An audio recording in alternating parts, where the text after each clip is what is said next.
People have told me for years, I just don't understand the Bible. I don't understand all the rules, all the massacres, all the families that are so seriously messed up. And sometimes it even looks like the story contradicts itself. You need only look at Genesis chapter 2 and 3 and find the pivotal example of that. Sometimes it looks like all this bad behavior is reminiscent of what we can do poorly instead of what we can do well. My first spiritual director told me that her father had once shared with her, "Never fear, all of us can serve as the worst example to someone." As we've been exploring the family of David and putting together the story on a month of Sundays, this man who was so flawed and so human and yet strangely like 21st century folks that all of us know. So before we get into today's soap opera continuation of David in the Israeli palace, let us look at the chapters between last Sunday and this Sunday, for there's something in there that we missed to get the fullness of the story.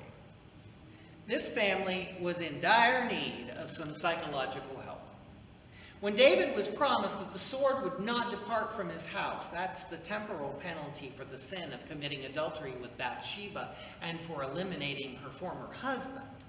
From that moment on, David's children are plagued with infighting and suspicion. Now, David had many children, but there are a few that tell us a story. And there are 4 of them particularly: Absalom, Tamar, Amnon, and Solomon. They figure into a story that's the stuff of a Lifetime movie. In short, we all know that Solomon is going to rule one day. But the story that places him on the throne is rather convoluted. Absalom is the heir apparent, while Amnon and Solomon are heirs in that order. God has a way always of taking the weakest and the last and placing them in places of influence. That's exactly what happened to David.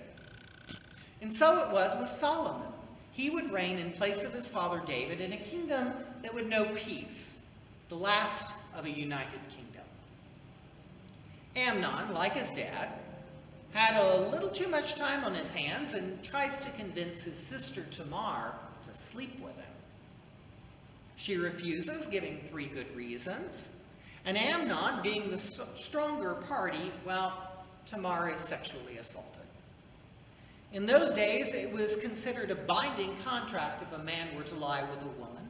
It was as good as a marriage contract. And now, having no prospects of being able to be married in alliance with any of David's foreign powers, and with Amnon unable to accept the guilt of what he had done, Tamar essentially lives as a very unhappy widow without ever really having had a husband. The tale is tragic. When Absalom hears about his sister, he is absolutely incensed. Absalom then decides he's going to be a man of action, and he gets his brother Amnon intoxicated and has him killed for the crime of violating his sister. Amnon is, after all, an apple that didn't fall far from the tree. Amnon had treated Tamar just the same way that David had treated Bathsheba. They want what they want, and they do not care about the consequences or the human lives that are ruined in the process. So Absalom asks for an audience with his father, only to find that his military advisors are far closer, and it's hard for him to be able to see his own dad. Absalom's getting steamed. Justice has been averted.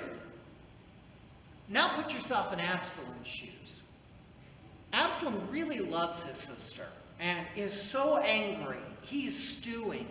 His sister has been raped, and there is no one to vindicate her cause. She's without property, without heir, without husband. She's driven from her own home in disgrace, and her marriageability has been stripped from her. Your brother was the aggressor.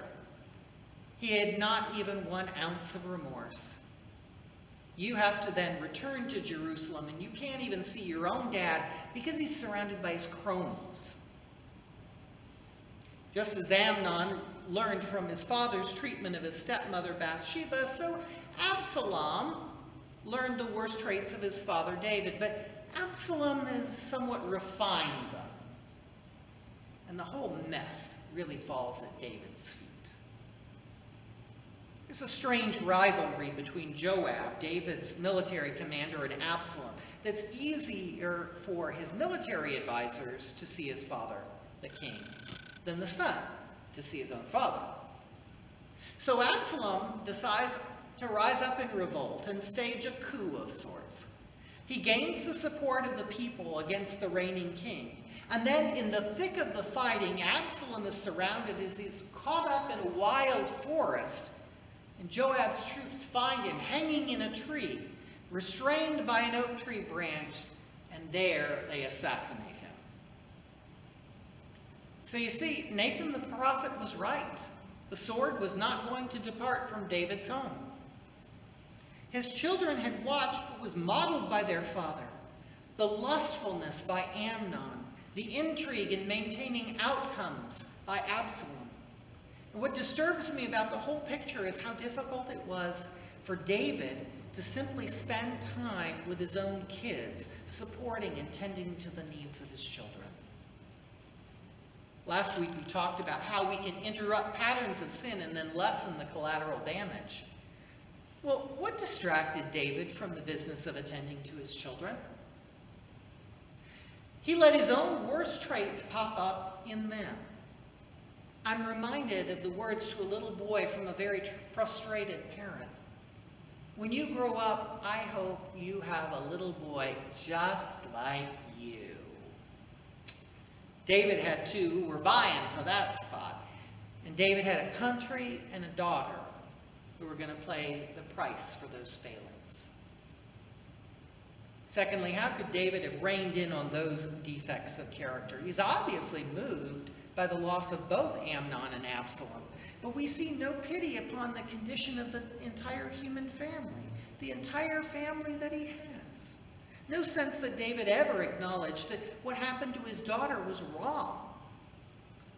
Perhaps the greatest message is we must grow in our relationship with God as others are watching us.